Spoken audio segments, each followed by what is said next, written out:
Prachanda, Prime Minister of Nepal, to take the floor. Sir, the least developed countries are some of the most vulnerable to ever-increasing climate impacts around the world, while the least responsible. What are some of the priorities for the LDCs to tackle the climate crisis, and how is Nepal itself aligning with the Secretary General's acceleration agenda, including on its net zero target? Madam Chair, Mr. Secretary General, Excellencies, I thank you, Madam Chair, for turning me the floor. Let me first respond to you as the LDC Bureau Chair, highlighting some important issues from my full statement submitted for records. As the most vulnerable countries, LDCs have been bearing the brunt of climate change, despite accounting for only 3.3% of greenhouse gas emission. For LDCs to tackle climate crisis, first, we call for effective implementation of Doha program backed with adequate resource and technology as it comprehensively addresses climate change, environmental degradation, and recovery from the COVID-19 pandemic, putting resilience and risk-informed development at the core. I thank you for prioritizing LDCs in the early warning initiative. Second, I join you call to double adaptation finance by 2025 and urge for devoting half of climate finance to adaptation. Third, we urge for the fulfillment of 100 billion climate finance commitment, replenishment of Green Climate Fund, and operationalization of loss and damage fund with simple and easy access procedure for LDCs.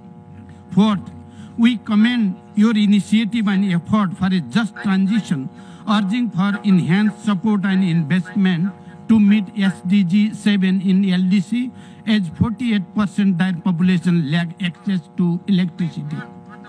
And fifth, the global stock take during COP28 must be a moment of critical course correction to keep alive 1.5 degree target. We are facing frequent and highly damaging climate disaster. Despite challenges, Nepal is committed to the Paris Agreement and to our national goal to reach net zero by 2045. To this end, we have already submitted an updated NDC and aligned our national policies and plans within it. Recently, my government has approved a detailed NDC implementation strategy to achieve target across sectors. Let me share some critical progress. In 2020, we set a target to maintain 45% of our territory under forest cover by 2030. We have already achieved this target with our forest coverage now standing just over 45%. Against our target of clean energy generation from 1,400 megawatts to 15,000 megawatts by 2030, we have already reached nearly 3,000 megawatts, and with ongoing hydro and solar projects, we are well on track to achieve the target.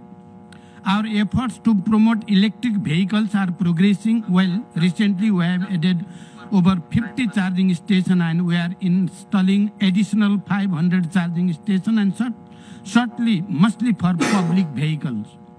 We pursue locally led adaptation approach and involve local communities, indigenous people, women, and young people in climate actions. Our top priorities include promoting a green and resilient economy. We are pleased to be part of your adaptation pipeline accelerator and early warning initiative and assure my government's full support and commitment to them. To conclude, let us ensure that this summit and COP28 become true turning point in our fight against climate crisis. Thank you for your attention. Thank you very much.